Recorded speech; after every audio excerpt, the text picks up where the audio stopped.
Welcome back to the show. Today on the show, we have from the Cleveland Clinic, Florida region, we have on Chief of Staff, Joe Iannotti. Joe, thanks so much for being on the show today.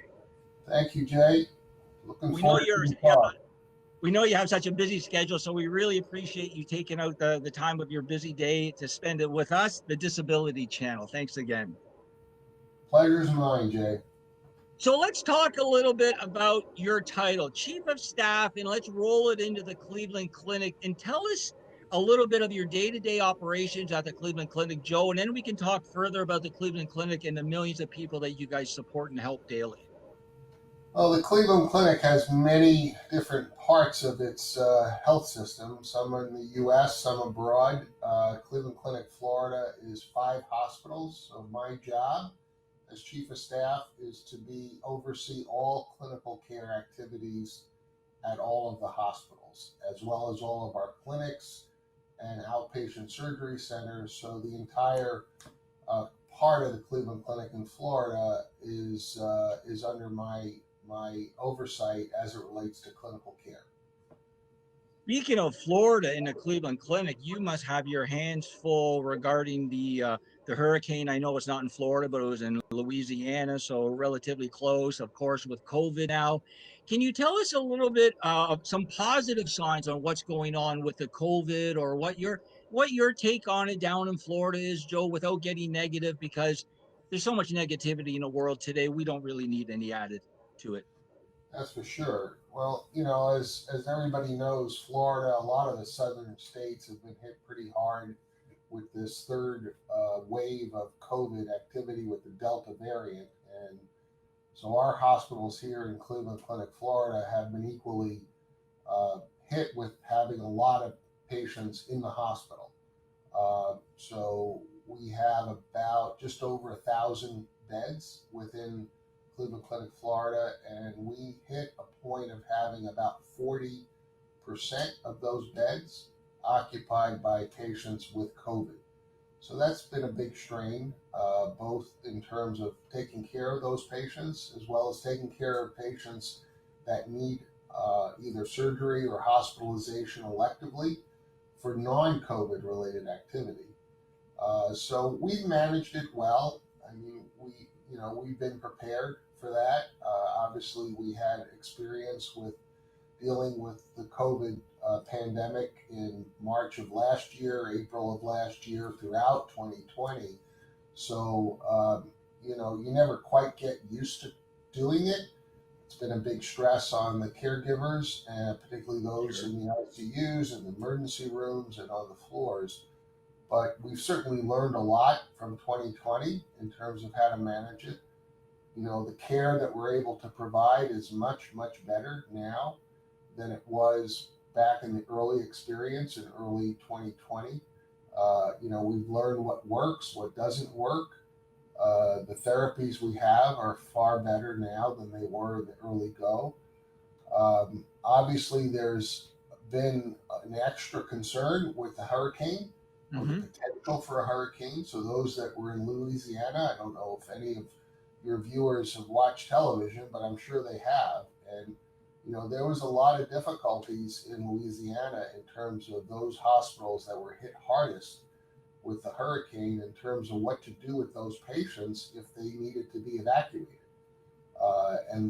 Typically there are other hospitals that are less affected by the hurricane where you can transfer patients from one hospital to the other. But if they're all filled and they all have difficulty managing those patients because of their own census, then they're hard to transfer. So being in a hurricane area with COVID is sort of a double difficulty. Well, I can't imagine like your industry, how hard it's been hit with the workers and of course the patients, because, forget COVID, you have everyday patients coming into the hospital that's sort of just on top of one another. It's just like, it must be really a lot of stress, a lot of pressure for your workers, your staff. So we commend you guys on, workers across the world on what the health system is doing for the general public. Let's talk a little bit about Cleveland Clinic. Now, I know you guys are like so big, a monster. So how many hospitals like around, or facilities, care facilities around America do you guys operate and sort out of? Gosh, that's a great question. It's probably there are 14 or 15 in Ohio. There are five here in Florida. We have a facility, as you know, in Toronto. Yep. Not a hospital, but it's an outpatient facility, executive health program, which is very busy and does a lot of good work. We have a brain health, dementia type program in Las Vegas, Nevada. So I think all Quite a told, it's few, eh? probably 20 ish, 20 And do you hospitals. guys all interact? Like, do you We do. interact with the boss, like from California and vice versa? And Yes. Yeah. you do, eh? Unlike other large health systems that operate somewhat independently from one another, except at the corporate level. We interact as a very integrated health system at every level, at every clinical area, every service line throughout the health system, and that includes the facilities that we have in London and in Abu Dhabi in the Middle East. So we're a very integrated health system, and that's to our benefit. In fact, we are stronger and better as a result of us sharing best practices, clinical results, clinical outcomes, services, personnel across the region. So it's not just a corporation where we're integrated just at the corporate business level. We're integrated across every level. Well, and I know you have a big focus on supporting the community you guys are in, just through interacting with your neighbors or volunteers or fundraisers. So I commend you on that too. I know you guys are really involved with supporting the community you're in because those are your patients, right? They come and see you guys. So Yeah, that's there are patients. We're often a large employer of the community, so giving back to the community is important.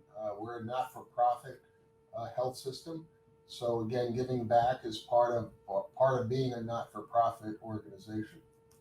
and because we're up here in Canada, can you tell us a little bit, maybe that some people don't know about your Canadian outlet that you would like to share that it might be benefit our community? Yeah, we started it quite some time ago, probably I would guess more than 15 years ago. It's been an ongoing effort. As everyone in Canada knows, there's a national health system in Canada, which works well and does a lot of good work for the Canadian population. We serve sort of those patients and those corporations that look for out of network care. So we provide out of network care generally for executive health programs and wellness programs, rehabilitation programs, things that are not as easily covered through the National Health Service.